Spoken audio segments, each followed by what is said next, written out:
A y el material B. Por lo tanto, tiene una conductividad térmica A y una conductividad térmica B. Acá está, ¿cierto? Entonces, esta placa es paralela a esta placa. Entonces, perpendicularmente a cada una de las placas, tenemos el calor que pasa a través de A para A, y el calor que pasa a través de B para B. Pero el calor total, que es la dirección del flujo perpendicular al área, es la suma del flujo de calor a través del sólido A más el flujo de calor a través del sólido B, como está expresado acá. Y reemplazando por conductividad o por conducción Q sub A y Q sub B.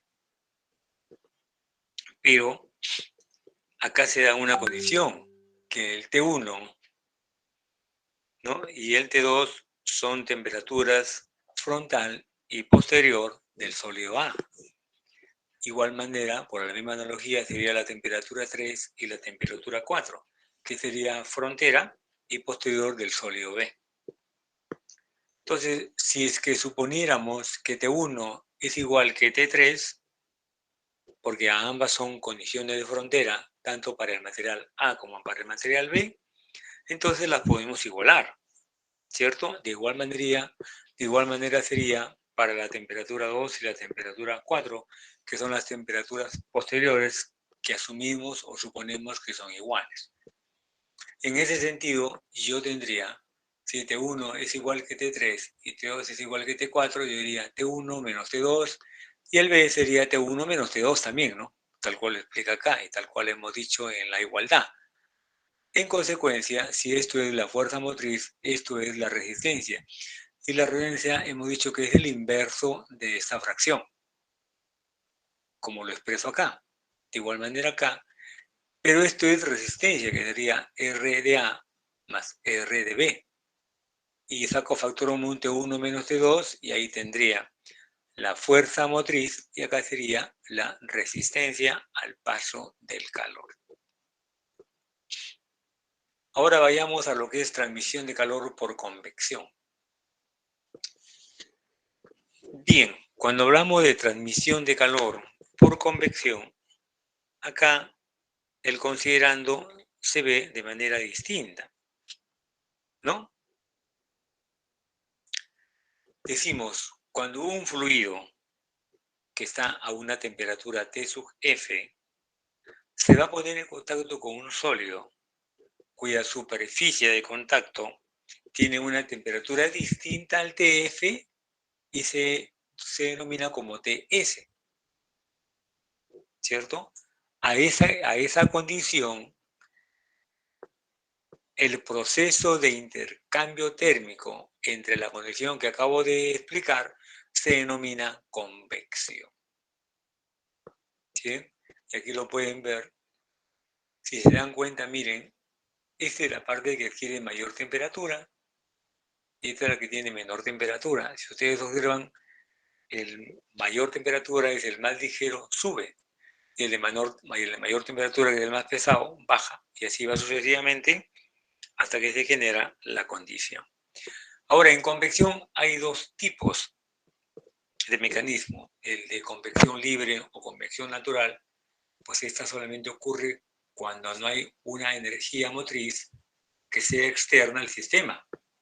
Por lo tanto, el fluido que está próximo a la superficie, adquiere una velocidad que es debida únicamente a la diferencia de densidades, ¿no? ¿Y dónde se produce diferencia de densidades? Porque se produce una diferencia de temperaturas. En convección forzada, ustedes van a tener que ahí sí existe una fuerza motriz externa al sistema y que permite que se incremente el movimiento del fluido, expresándose como una mayor velocidad, una mayor turbulencia, mientras que en el anterior simulaba un flujo laminar, ¿no? Hacia la parte posterior se está generando un flujo de mayor turbulencia. Por lo tanto, habría mayor cantidad de calor que podría transferirse a una temperatura determinada. Ahora, si quisiéramos entender esta parte, ¿cómo es que lo explico yo? Esto es, por ejemplo, una taza de leche, ¿cierto? Y esa es la parte superficial de la leche. Y acá está el aire. Hemos dicho que el calor es el flujo en movimiento que va del punto de mayor temperatura al punto de menor temperatura. Entonces, para los efectos de poderlo entender mejor, se volvió que no responde.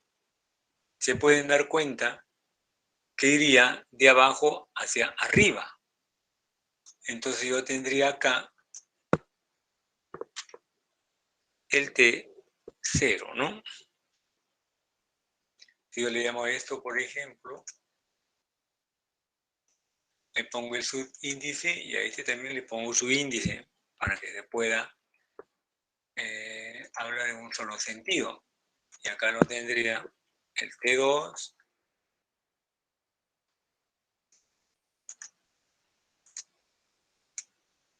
y acá sería el T3. Si yo quisiera observarlo esto, yo diría, ¿dónde hay mayor temperatura? Acá. ¿O no? ¿O dónde hay mayor temperatura? ¿En T sub 0 o en T sub 1? Se supone que hay en T sub 1, porque acá está la leche, ¿no? Acá está la leche que le acaban de servir a ustedes y acá está la temperatura del aire. Entonces el aire pasa y jala el calor. Se va el calor, se va el calor, vuelve a pasar y vuelve a jalar. Entonces vamos a generar una temperatura determinada para cierta altura. Pasado esa altura, pasa a otra altura donde vas a tener una temperatura T sub 2. Después una temperatura T sub 3, T sub 4, T sub 5, T sub 6, T sub 7, T sub 8, T sub 9, etcétera, etcétera, etcétera. T a la sub n. Pero lo que está más cerca a T1 significa que tiene mayor temperatura, ¿cierto? Sí. Acá tú tienes T1 que tiene una temperatura determinada. T2 que tiene otra temperatura. Se supone que mientras más te alejas de la superficie, la temperatura se tiene que ir incrementando hacia abajo. Por lo tanto, el T1 es menor que el T2 y el T2 es menor que el T3. Entonces, ¿quién es menor? T1. Entonces, como T1 es menor, hemos dicho que en los líquidos con una menor temperatura significa que tienen mayor densidad, entonces baja. Y el T2, como tiene mayor temperatura que T1, como es más ligero, sube. Y así va sucesivamente. Entre T2 y T3, este baja y este sube. De tal forma que se genera una diferencia de densidades, permitiendo como producto de una diferencia de temperaturas. Eso es lo que me indica a mí un flujo energético, un flujo en movimiento, un flujo en transición, ¿cierto? O un flujo transitorio. Como querramos llamarlo, eso nos indica a nosotros la posibilidad de entender mejor qué sería una convección natural. Y como ustedes verán, si este es mi sistema, acá no ha ingresado ninguna energía, no hay ninguna fuerza motriz exterior que me produzca el cambio, solamente está supeditado a las fuerzas de la naturaleza. Pero como ustedes le dicen, mamá, la leche está demasiado caliente, la mamá que es muy sabia trae una cuchara y se pone a mezclar partes frías con partes calientes, partes frías con partes calientes. Entonces uniformiza el sistema, ¿no? Entonces cuando la mamá mete el cucharón está agregando una fuerza motriz externa al sistema y eso genera una turbulencia. A eso se llama convección forzada. ¿Se entiende esta parte? Sí, profesor. Muy Sí, bien. genera esto. Entonces sigamos. Ahora, independientemente de que la convección o el mecanismo de convección sea natural o sea forzado, la cantidad de calor que se transmite como Q sub C para el calor convectivo se puede escribir a través del siguiente modelo matemático. Q sub C es igual a H por A por TS menos TF. Y ahí quedaría, ¿no? Entonces, H, ¿qué representa? H es el coeficiente de transmisión de calor por convección entre la interfase que da el sólido acá y el líquido. Y se expresa en watt sobre metro cuadrado Kelvin. El A es el área superficial que se pone en contacto con el fluido y se expresa en metros cuadrados. Entonces, la ecuación que acabamos de presentar sirve para definir el coeficiente de transmisión de calor por convección, más conocido como coeficiente convectivo. Y su valor numérico está supeditado a que se pueda obtener de forma analítica o de manera experimental. Bien, en la figura que ustedes observan ahí, se puede visualizar el perfil de un fluido para una superficie sólida. Acá está la velocidad y acá está la temperatura. Miren cómo se expresan los perfiles, ¿no? Entonces, para efecto de eso, tienen una convección forzada.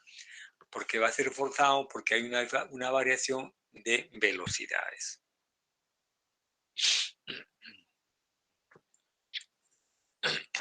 Pero no sin antes habría que tomar en cuenta que el coeficiente convectivo, H, es una función de la densidad, o sea, depende de la densidad, depende de la viscosidad, depende de la velocidad del fluido y depende de las propiedades térmicas del fluido. Bien, veamos ahora entonces al famoso coeficiente convectivo.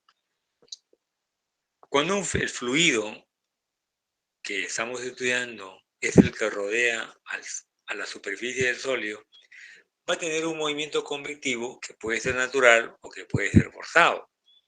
Entonces, la velocidad de transferencia del calor del sólido al fluido o del fluido al sólido, dependiendo del direccionamiento de quién es mayor la temperatura, se expresa de la siguiente manera. Q es igual a H por A por TW menos TF. ¿Qué es Q? Q es la velocidad de transferencia de calor expresada en watts. ¿Qué es A? Es el área en metros cuadrados. TW es la temperatura de la superficie del sólido. Está en grados Kelvin. Y TF es la temperatura promedio o temperatura general del fluido en grados Kelvin. Manifestándose como tal que H es el coeficiente convectivo de transferencia de calor. Y se puede expresar en dos tipos de unidades, watt metro cuadrado Kelvin o BTU por hora, pie cuadrado grado Fahrenheit. Acá observen ustedes una convección forzada, tienen un ventilador que fuerza a que se reduzca el tiempo de transferencia, ¿no? Minimizando el tamaño del equipo y ahorrando tiempo, por lo tanto incrementando la producción. Ese es el camino que tendría. Y la convección forzada, digo natural, o la convección libre o natural es la que se expresa en esa forma. Va del punto de mayor temperatura hacia el punto de menor temperatura. Y aquí si no hay convección, no hay nada, ¿no? Eso sería una capa límite, una región en transición y una capa límite turbulenta. En la capa límite laminar se observa el movimiento en forma de láminas, como se ve acá en el perfil. ¿Ve? Se observa acá en el perfil de velocidad. Acá empieza a cambiar en esa área y termina cambiando completamente, es decir, una velocidad errática con direccionamiento hacia cualquier parte, permitiendo lógicamente que tomes en cuenta varios aspectos que tienes, lo que es más cercano hacia la superficie que el fluido tiene contacto con dicho sólido, forma una capa laminar, ¿no? Después forma una capa amortiguadora, que es el que no permite que cambie de dirección y sigue siendo laminar.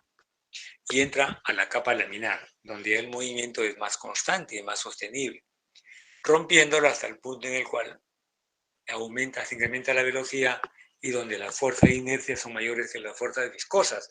Entonces, como tal, genera la turbulencia. Ahí observarán ustedes que hay una tabla que me indica a mí los valores de H en el sistema internacional y en el sistema de unidades inglesas. Para el caso de condensaciones de vapor, para condensación de líquidos orgánicos, líquidos en ebullición, aire en reposo, corrientes de aire. Bien, ahora vayamos a esta parte. Hemos visto conducción, hemos visto convección y ahora veamos radiación. Entonces, en la parte de la convección y la conducción, esto se ha estudiado tomando en cuenta que existe un medio siempre, ¿no? Un medio a través del cual él puede transmitirse a la energía. En cambio, en la radiación, que es en nuestro caso, esta puede transportar el calor a través de un fluido o a través del vacío.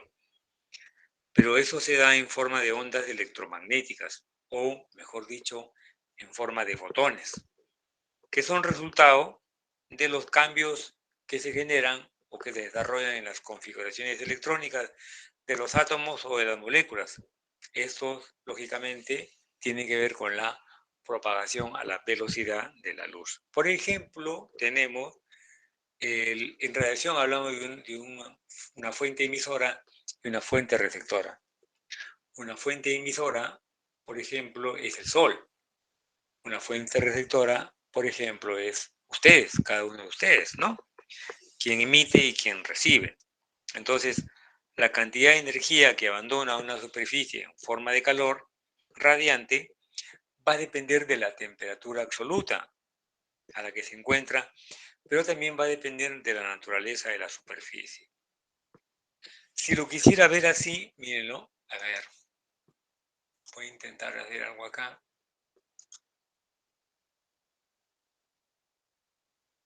Con este, ¿sí? Mírenlo. Y acá voy a tener, ¿correcto? Más o menos se ve así, ¿no?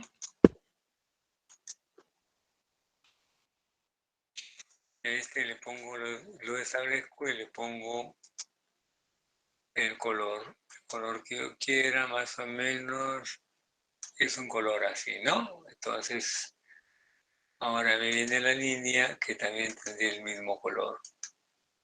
Y se vería así. Este es como si fuera un pollito a la brasa, ¿sí? Mírenlo. La brasa se encuentra acá, ¿cierto o no? Ahí se encuentra la brasa. Entonces, aquí está la brasa y acá le cambio de color, pues, y le pongo color a la línea, color rojo. Y ahí estaría. Entonces, la fuente emisora, que es la brasa, comienza a transferir calor, a transferir energía. Mírenlo.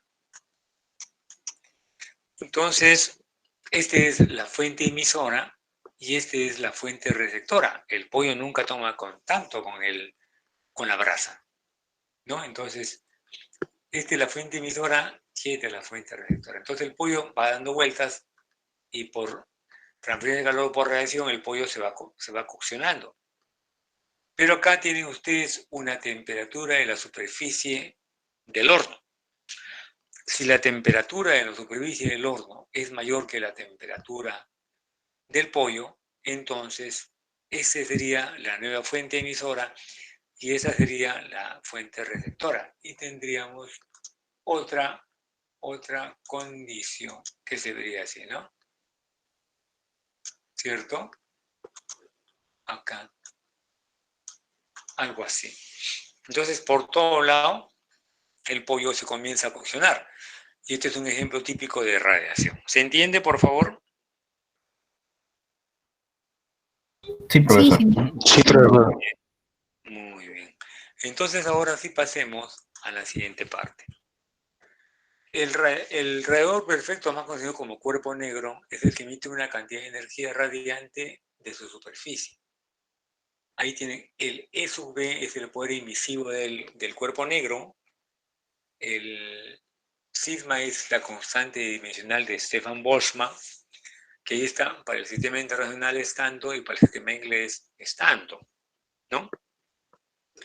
La ecuación que ustedes están viendo ahí dice que toda superficie negra que irradia calor lo debe hacer proporcionalmente a la temperatura absoluta, pero a su cuarta potencia, tal como numéricamente ustedes lo observan ahí, ¿no? Ahora, si el cuerpo negro irradia calor a un recinto que lo rodea completamente y cuya superficie también es negra, entonces va a absorber toda esa energía radiante que está incidiendo sobre él, de tal forma que vamos a tener la transferencia neta de energía radiante y vendría dada por la siguiente expresión. Miren, esta es la transferencia neta. El cuerpo gris emite radiación según este modelo matemático.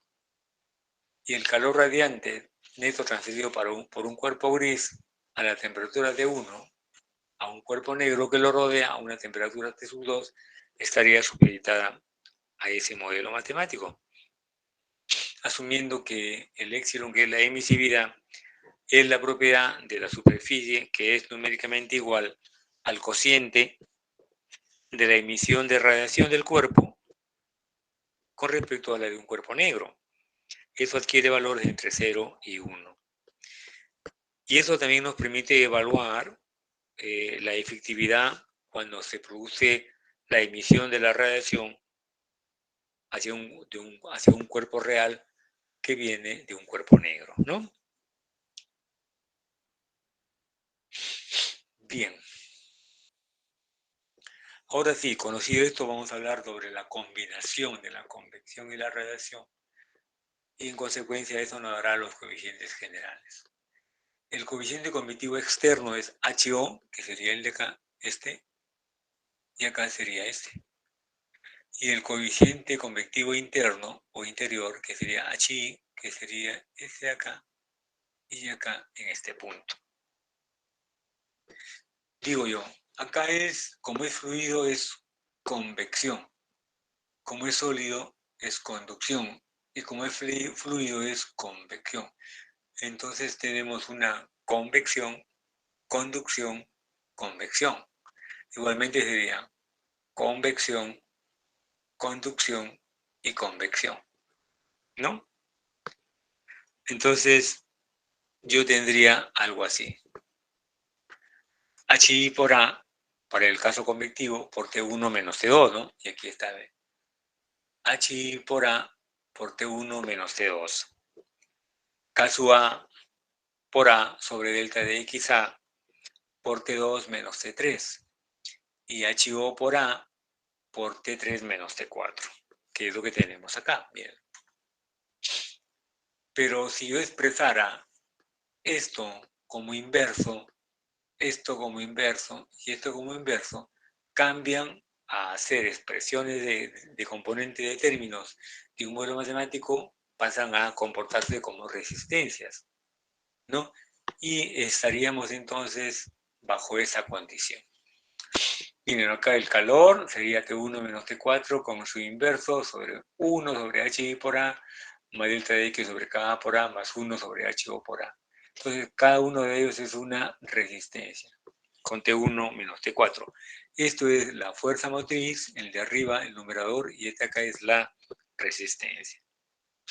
En consecuencia, la transferencia total de calor por combinación de conducción y convección se suelen expresar en términos del coeficiente total o integral o global de transferencia de calor que se define con la letra U.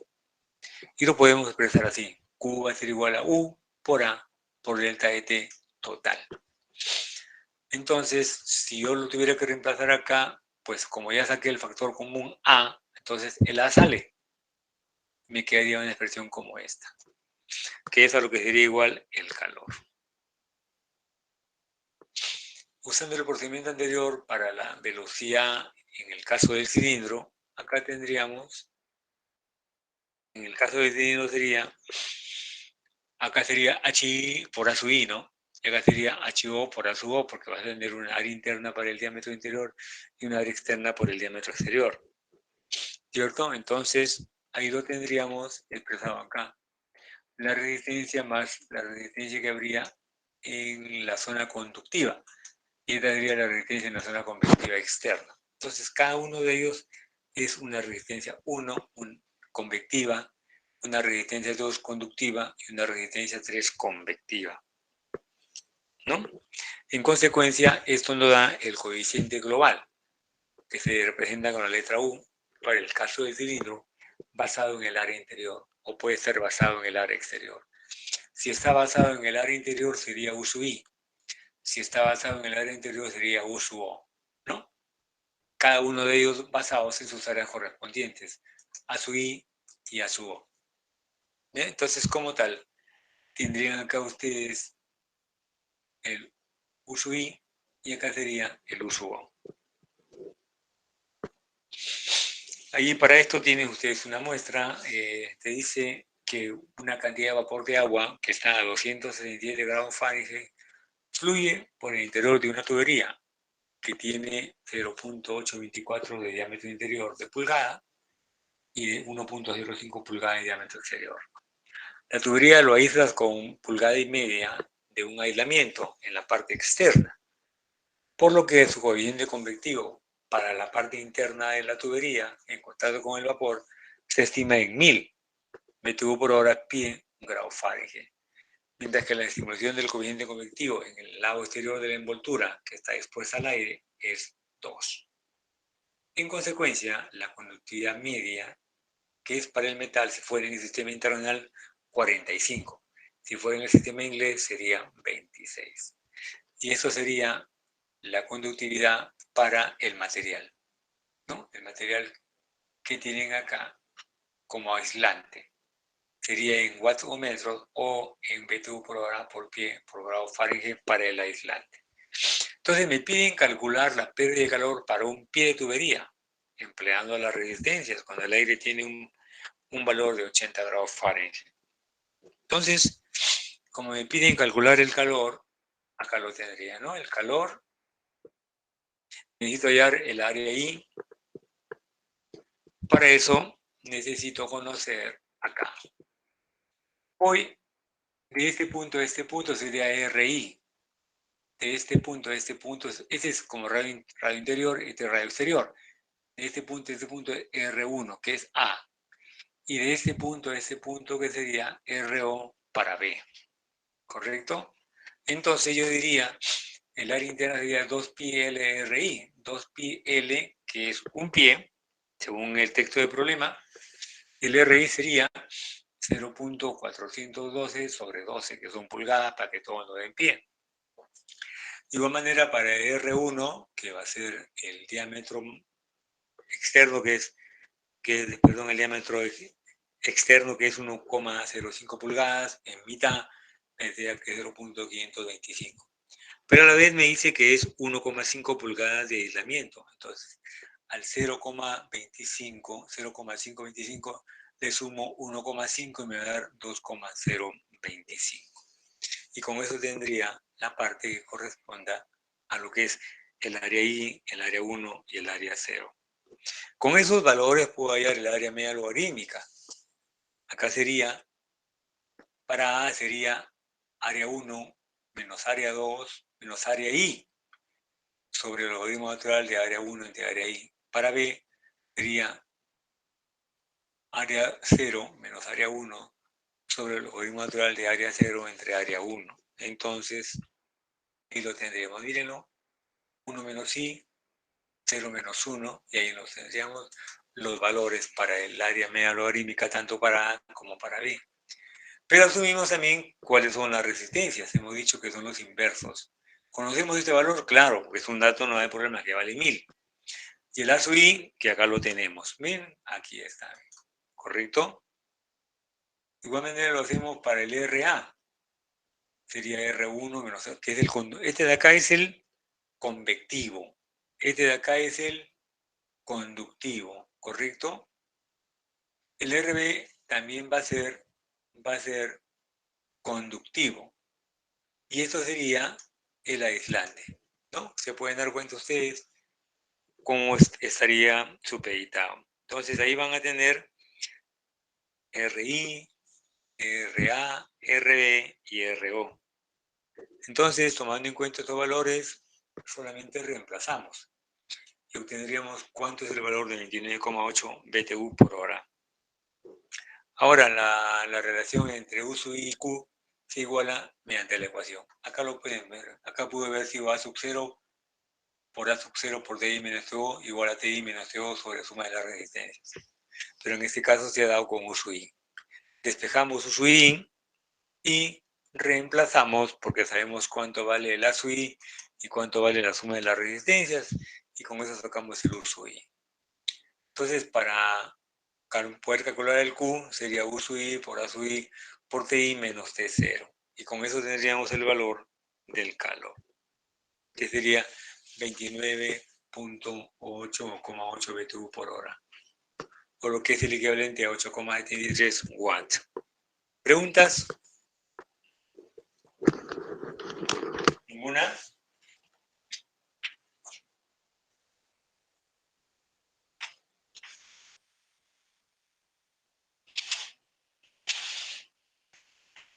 ¿Ninguna pregunta? Sobre transferencia de calor, convección forzada dentro de las tuberías. Si ustedes observan acá, miren, acá hay un perfil de temperaturas.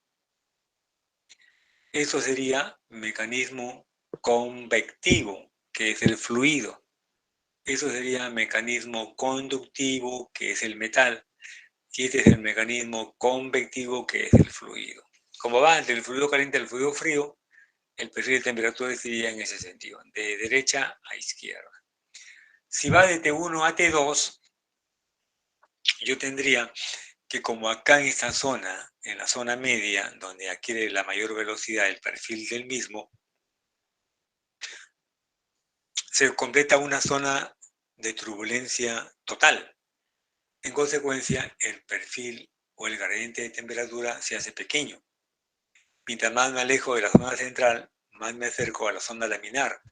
Y acá encuentro una zona laminar donde el perfil o el gradiente de velocidad es cada vez mayor, ¿no? Mírenlo acá, menor porque hay turbulencia y mayor porque hay laminar, comportamiento laminar. El conductivo, que es uno solo, y acá haríamos lo mismo por analogía, ¿no?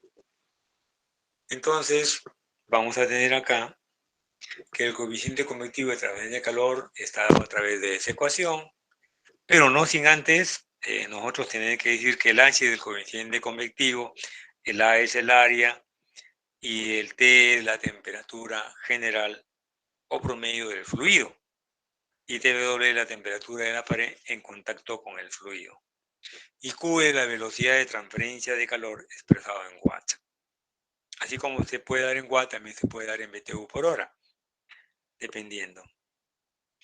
Ahora, así como nos hemos auxiliado para poder entender los flujos laminares o turbulentos de un número dimensional, que es el número de Reynolds, para el caso de la transferencia de calor, además del número de Reynolds, necesitamos hacer uso de dos números adimensionales. El primero de ellos es el número de Prandtl, ¿no? Que es la relación entre el componente cortante de la difusividad para el momento lineal, que sería este, entre la difusividad del calor, que sería el de acá. Eliminando me va a quedar Cp por la viscosidad sobre K. De igual manera lo tendríamos el número de Nusselt. El número de Nusselt también es un número dimensional, como lo es el Prandtl y como lo es el número de Reynolds. Y esto se emplea para poder relacionar los datos que puedan darse en el coeficiente de transferencia convectiva, que tienen que relacionarse con la conductividad térmica del fluido, a través del tamaño de la característica que pueda tener el fluido por donde se está moviendo. Ahí lo tienen el calor. Sería el producto del H por D sobre K. Ahora, ¿qué es lo que pasa ¿O cuál sería el valor de H si el flujo fuera laminar? Para un flujo laminar en el entero de tubos horizontales, la Sider-Tate considera para un número de Reynolds menor que 2100 la siguiente ecuación, ¿no? Reynolds por Prandtl por D sobre L a la 1/3. Todas las propiedades físicas se determinan a la temperatura general del fluido, excepto la viscosidad a la temperatura de la pared. Como este es un flujo laminar, es poco probable que la temperatura del fluido se iguale a la temperatura de la pared. Por lo tanto, esto sí va a tener un valor adecuado.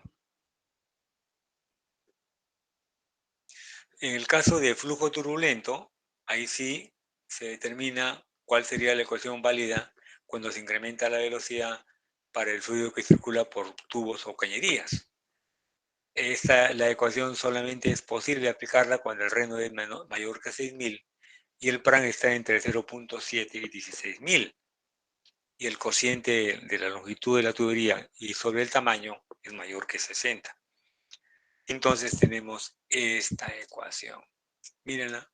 Como es turbulento, en este caso generalmente la temperatura del fluido se iguala con la temperatura de la pared y esto tiende a ser 1.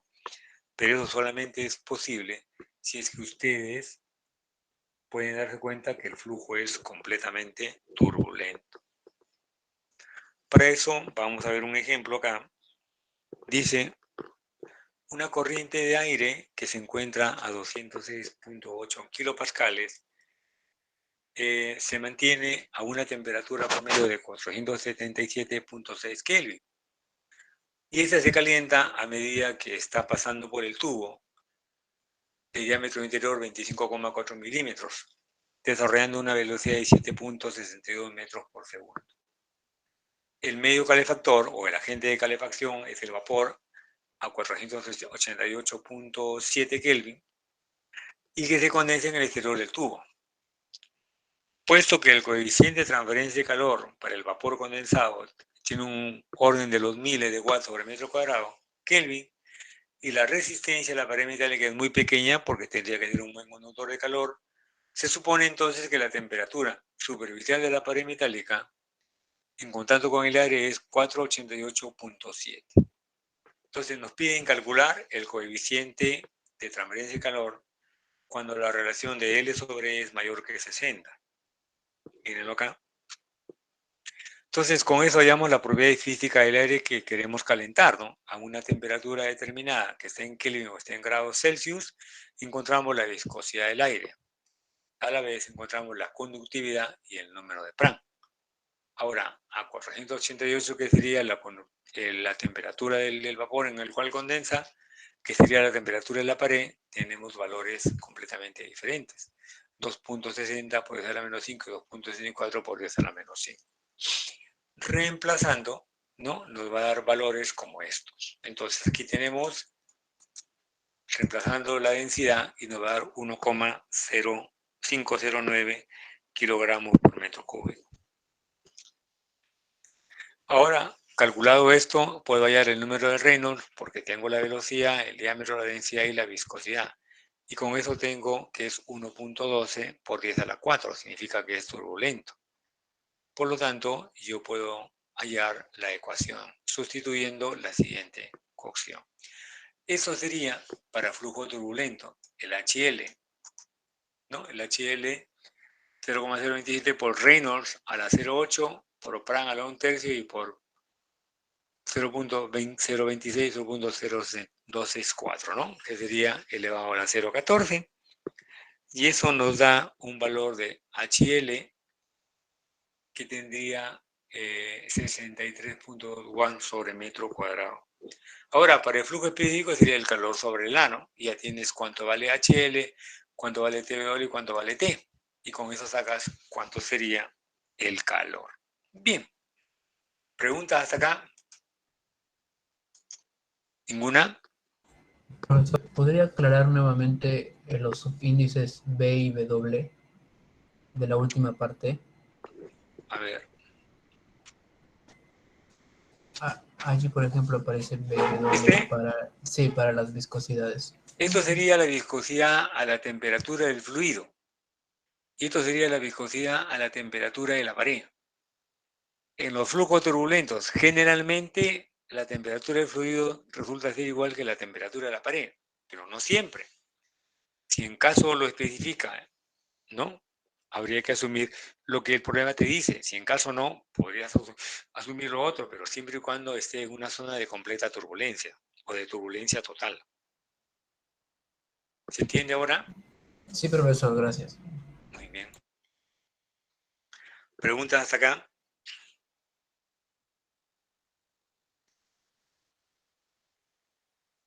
Hoy día les toca a ustedes una práctica calificada, ¿correcto? No hubo práctica la semana pasada. Hoy día sí hay práctica para esta semana, pero la semana pasada, como no hubo práctica y no hubo tiempo, hacemos la práctica calificada hoy día de la semana anterior. El ejercicio que tienen que adorar es el siguiente.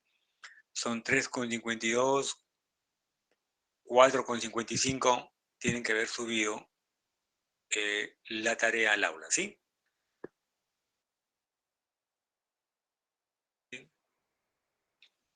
Ahí lo tienen. Si gustan, hagan un print screen de eso para que lo copien. Las diapositivas están en el aula virtual, todas y cada una de ellas. Hagan el print screen, por favor, para que desarrollen el ejemplo y me lo suben al aula virtual. ¿Hicieron?